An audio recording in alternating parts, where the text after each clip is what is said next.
And we are live. Good morning to our beautiful community, and welcome to Light the Torch. This is our space to ignite stories that illuminate, heal, and inspire. Today, we are celebrating a very special release. I am very excited about this, and it is The Heart of a Mother. This is a breathtaking anthology that honors the love, the strength, and sacrifices of mothers around the world with so many different stories. And this collection is it's more than just a tribute. It's a tapestry of real, raw, and powerful reflections on what it means to be nurtured by maternal love. And I am thrilled to be joined by five incredible women who've poured their hearts into this project. So I am really, really excited. We have Gigi Matthew, we have Thais Halvin, we have Keishan, and Sonia. I am very happy to be joined by all of you ladies. And now we will have a conversation. I am going to ask you some questions, and then you can tell us a little bit about your story, about the book, about all the perspective that you've gained from this project. So if you're ready, I think we can start. My first question is just to start to so everyone can know a little can know you a little better. It is what drew you to be part of this anthology. Why was important for you to share your story in the heart of a mother? And I think we can start with JJ. Yes, so wrote my chapter about my own mother and how she continues to be an inspiration to me, especially as I have been a mother myself for over 15 years now and did not realize how hard a job that was until I became a mother myself and appreciate my own mom so much more because of it. I also live 400 miles away from my mom, and I only get to see her a few times a year now. We moved away from our families about 10 years ago, and it's been really difficult these last few years as my daughters have grown into teenagers, and I don't have her within my support zone as readily as I want to. So I felt really inspired to write about her. And I wrote about her regarding her the way she always made every day of my childhood feel like a holiday. And she really got into decorating our home for the holidays. And that it has continued in my own home. I always decorate my house for every holiday. And I just feel like that helps keep her presence with me all the time. Thank you. Thank you for that. Let's go now with Tai. Right after my 30th birthday, my mom says, I thought you'd have written a book by now. And I was like, why? I've never expressed interest in writing a book. And she just said, I don't know. I just thought you would have. So for the next couple of years, every couple of years, I think if I ever wrote a book, what would it be about? And a few years ago, I wrote a guided journal, A Mother's Reflection, which really walked through the mother you had, the mother you are, and if you're being the mom you want to be, with a huge emphasis on self-care. So when this opportunity came up, it really was another chance to write a little bit more about um, my mother. There's some information about my grandmother in there too, which I'm really excited about, and how that's influenced me as a mom and the things that I am passing along to my children with intention. And so that's what my chapter is really about, us mothering with intention to make sure that we are doing, we're pouring into our children what we want to. Thank you. And now let's go with Coach Mac. The question was, what drew you to be part of this anthology, and why was it important for you to share the story? Absolutely. Hey, friends. Hi. I'm coming to you from my vehicle on the road, being an awesome mom and business owner and on the go, and I wanted to be a part of this. So I joined the Heart of a Mother. It's really dear to me. My son was born on Mother's Day several years, well, he'll be 17 this year. And so I really wrote about the beautiful part of being a mother, and then also the real challenges that can come when parenting a child with emotional challenges. Very specifically, he struggled with anxiety, depression, suicidal tendencies, and he left home a year ago, which was a difficult time for me. I have 4 children, and I wasn't done being a mother. I wasn't done teaching everything that I felt like I wanted to teach him. And so I started writing, and I was writing for him. And someone said, "Why are you only writing for him? Write for other people too, and share these beautiful lessons that you're wanting to share." So that's what I did. I wrote this story really about my passion around leading from the front is the title of my chapter, and really how to take difficult times when being a mother and utilize them to be the leader of your family, in your community, and outward and even beyond, because it's not always beautiful and glorious. It can be challenging too, but you can always make those times into something more positive. And I've been utilizing them to step forward and teach these lessons to other women, and help coach them in my business. And I just really am thankful for being a mother, and then also having this opportunity to join the anthology with all of you beautiful people. So yeah, cheers to being a mother, and happy Mother's Day, Coach Meg. That's amazing. Thank you so much for sharing that. Now, can we go with Kishan? Hi, everyone. Can you hear me clearly? Yes. Yeah. Okay.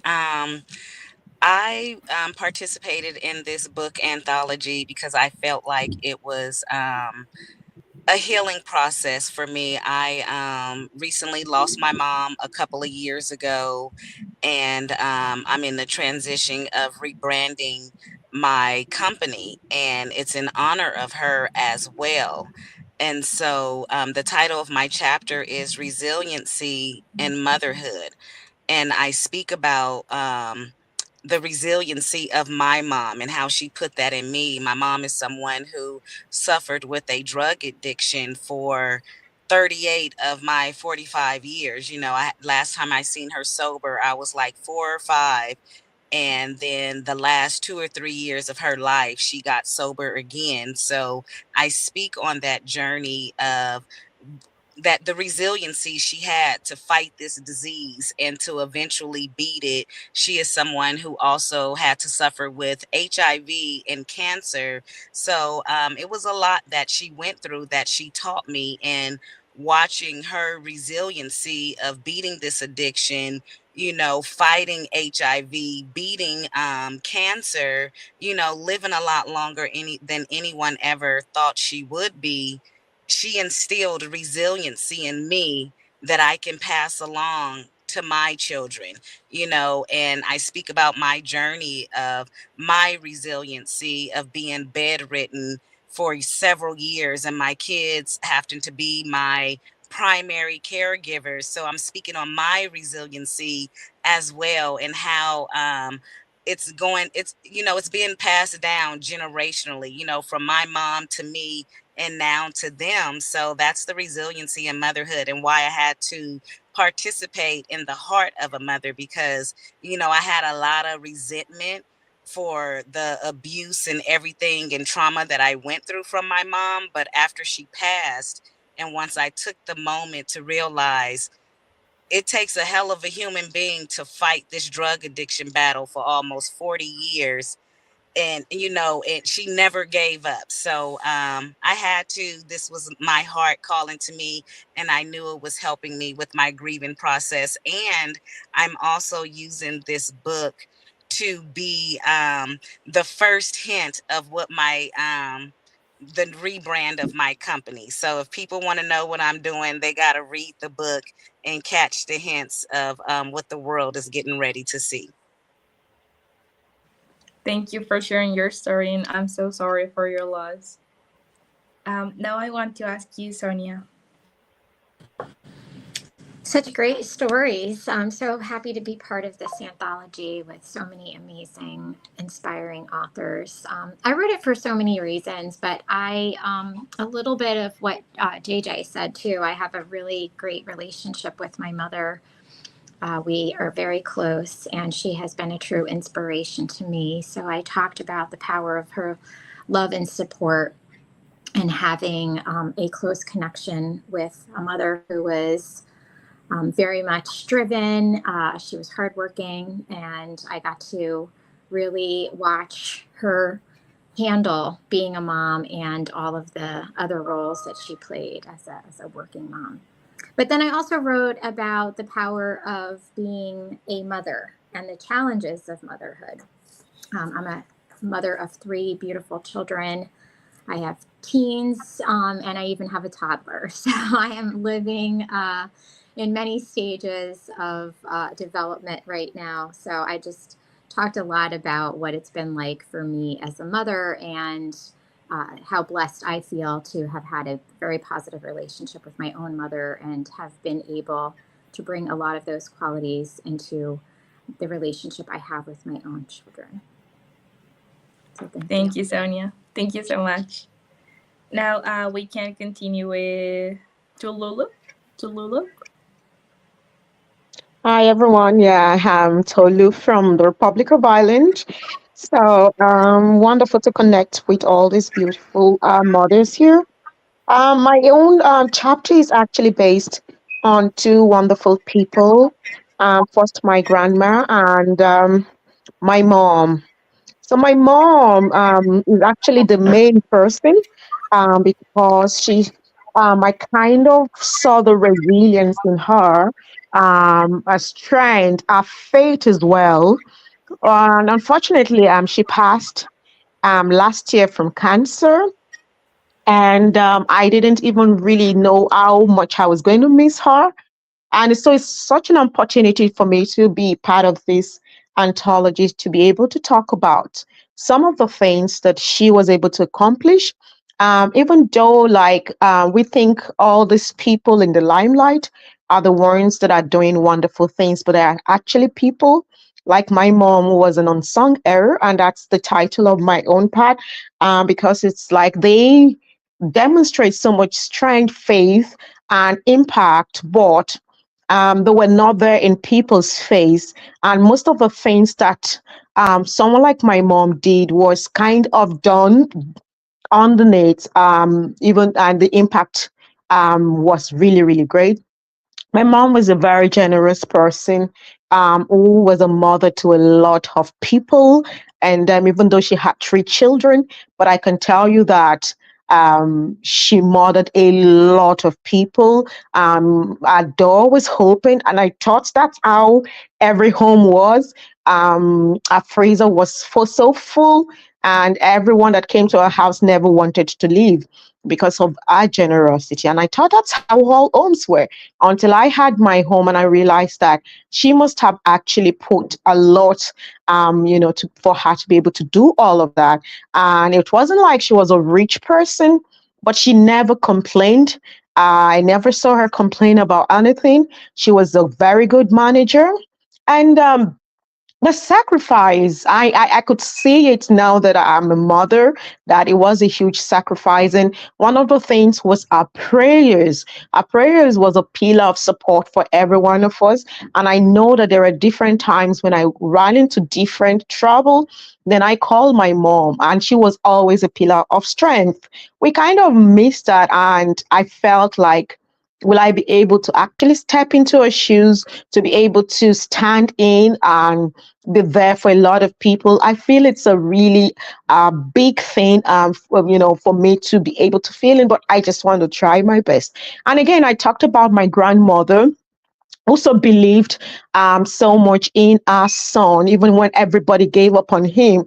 He was uneducated, and he was he was a gangster at some stage, but she gave everything to make him, become a very big business owner, and it became well known. And people didn't believe in him, but she did. And yes, that's my own story. Thank you for sharing that. You're Now welcome. we can continue with Susan. Hello, everybody. Thank you for having me on. I'm very excited. This is my first book, my first anthology, so I'm very excited about it. I talk about my own personal journey. I never was one of those people as I was growing up, they're going, oh, I can't wait to have kids and all this stuff. So the fact that once I had my daughter, that powerful change that takes place within you that makes this little person become the center of your heart and your life is kind of what I talked about initially. My daughter has special needs, and I raised her by myself since she was 8 months old. And so I talk about the journey of that and how that affects you as a mother, because when we're pregnant with our children, we can't help but have dreams for them and things we want them to have, want them to be successful, go to college and eventually get married and things like that. But when you find out that that may not be the case, it's a struggle. And just having to be your advocate, stand alone and be your advocate against the odds, against all opposition from friends, families, school districts, different things like that, and just ensure that she can have the best and most independent life that is fulfilling to her, kind of became my number one thing. And she's now, she'll be 27 next month. She lives on her own. She drives. She's able to work part-time when she can. And it's actually that passion for advocating for her and the special needs community is what has driven me to my business now, which I never thought I'd be an entrepreneur. I never thought I would be an author. But I have such a passion to help the special needs community, especially those with autism, that it's what fuels me. It's my passion. And I have my coaching program now for families with kids with autism. I've got a TV show platform that's focusing on special needs, primarily autism, really just working to advocate for everyone, not just her, and to really help raise more awareness, not just locally, but all over the world. And so becoming a mother really changed the course of my whole life, because that's not something I had planned. I had planned on going back to school and, being a professor and different things like that, but that's not what was meant to be. So I'm very grateful for my experience and grateful that I can share it. And I'm hoping that, that'll resonate with other mothers with kids with special needs and help them realize that there's always hope and that they're not alone. So that's one of my big goals. So thank you. Thank you, Susan. Thank you for sharing your story. And thank you all for sharing your own journey and for sharing what led you through this book. I just want to acknowledge the impact of this book, because The Heart of a Mother is already touching readers of all ages. It's not just the mothers they give, but it is a reflection piece for anyone who's loved, lost, or learned from a maternal figure. So thank you for sharing your own stories, and for everyone watching, whether you're a mother yourself or carry the legacy of one, I believe that this book is healing, and it is a powerful reminder that a mother's love is where our stories begin. And now I have another question for you, and remember to have 1 minute for a reply so we can make sure that we all get to reply. And that is that, each story that you share and that you share in your chapter is deeply personal. Yet there's something universally resonant about maternal love. So why do you think these experiences speak so strongly across generations and cultures? Let's go with JJ. I just think that, as you said,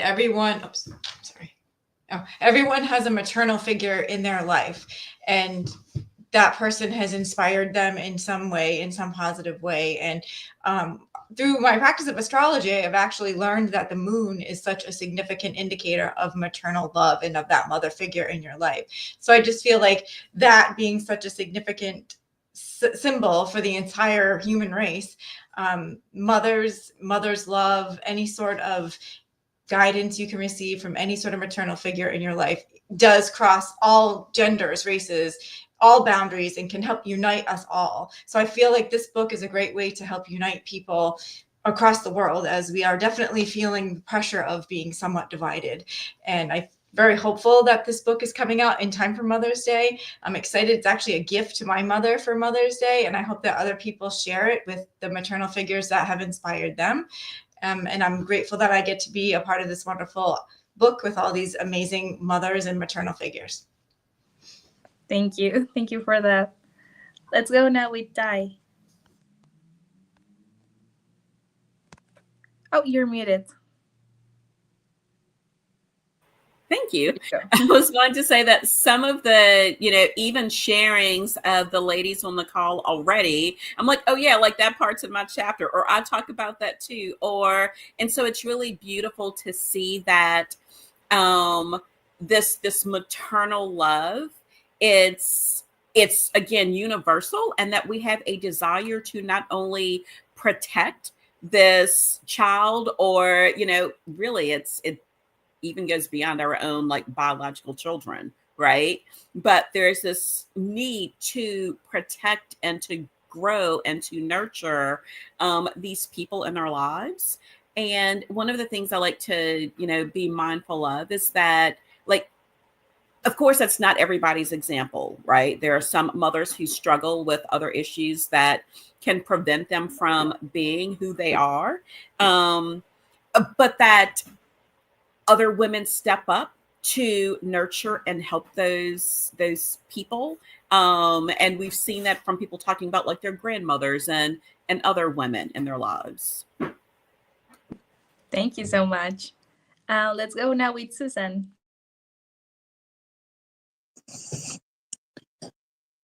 I feel that it resonates with everyone, like they were saying as well. Everyone comes from somewhere.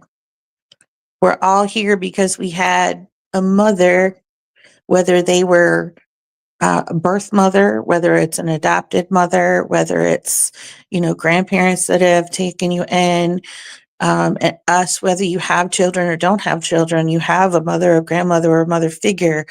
So really, it's a blessing and gift to the older generation who are the grandparents and things, for them to see us in our generation, that they raised, because each generation raises the next generation. And so to sit back and see that and read the stories and see the value that their hard work put in, that you don't often see, because as we know, being a mom is a thankless job.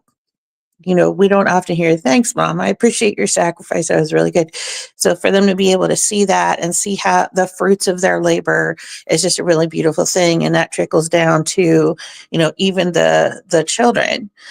They can see how, think about my mom, my grandma, and vice versa. It works both ways up and down the chain. And like someone said, it's colorblind. It doesn't matter what your station is. It's universal because we've all come from somewhere. Thank you. That's so important. Thank you for sharing that. Let's go now with Coach Meg. Wow. Yeah, I think everybody's spot on. These stories are so personal to each of us. It's our own rendition of either being a mother or being mothered. Yet, it is universal in that you can feel so alone, in your own story, because of it being so connected to you yourself. However, it turns out that even just in this conversation, exactly, I can see a piece of me in each of your stories. And I think that's the biggest hope, is to be able to reach others, and through our own sharing of our own personal stories, to touch others who feel really alone, and that they are on this journey, just maybe struggling or maybe celebrating. And but we're all here sharing personal stories and cheering each other on. And I think that's the awesomeness of women. And I think that's the awesomeness of having, been a mom, or currently being a mom, or haven't been, mothered in some way and cared for, is exactly that, is that it is so relatable. And even in those moments of darkness and feeling isolated, to know that we're not alone, and that there is something brighter on the other side. I think everybody's story ends with some lesson or some celebration at the end, and growth. We've all grown through these stories. I think that's the biggest takeaway, and hope that we'll be able to share that with someone just needing to hear some nugget from one of our stories that will help them put another foot in front of the other, and just keep going. So thank you for the opportunity. Thank you. Thank you for your words. Let's continue with Sonia. It's hard to go close to the end because everyone has said so many wonderful things. I think the power of being a part of an anthology or reading an anthology is that the reader can almost always identify with so many of the different readers and their stories, and just find ways to connect. And like everyone said, it's not just a mother, but what's that maternal figure? Was it a grandparent? Was it an aunt or uncle? Or someone who adopted you, or even a neighbor who really stepped in and took in that role of being a mother, and who does that person connect with? And I hope this is a great reminder for people to really think about the positive ways that they have been molded and by their caregivers, and also just for those mothers who are struggling, and to recognize that being a mother is really, really hard, and that we all have our challenges. And while it's extremely rewarding, there are many difficult moments, and life manages to throw things at us that we are just not expecting. And so, really, just hoping that this book empowers and brings connection and memories to the reader. So thank you all. Thank you, Sonia. Now let's go with Tallulah. Thank you so much for all the contributions. So, yes, I would agree with all of that. Just the angle I'm going to look at it again is in terms of like, understanding that motherhood is not about being perfect, that everyone we have our struggles, and based on our capabilities, based on so many things, even personal circumstances that could be influenced in all of these things. So it's not about being perfect. And it's also, we must understand that there's so many struggles as well, like Sonia said, so one of those things is like, and I can relate with that even as a mother. And now again, there are other people, they may not be female, but they are the mother figures. Like there's some single fathers, and they have been the one to look after the children without a female figure, which we know as a mother. So those people also, I would see them as included, because I've seen some fathers that play the role so perfectly well. So it's still about them. It's about everyone. It's about the struggles. It's about that we connect one way or the other, irrespective of where we're based in the world, or where differences, or where anything at all you want to look at. It's still the same kind of struggles. It's still the same kind of stories. It's still the same kind of resilience, strength that is demonstrated. And yes, that's just what I want to say. Thank you. And thank you all for sharing your truth, for sharing your stories, and I think most importantly, your hearts. This book is so powerful, and to be able to hear to all of your stories and to know that there's more in your chapter, it's really powerful. And to everyone tuning in, you should know that The Heart of a Mother is available now on Amazon. So please gift it, reflect with it, and let it remind you of the unbreakable bond that spans generations. So thank you all to our amazing authors for being here and for letting us know them a little bit better. And now, until next time, please keep your torch lit and keep telling the stories that matter most. And see you soon. Thank you so much to all of our authors. Thank you.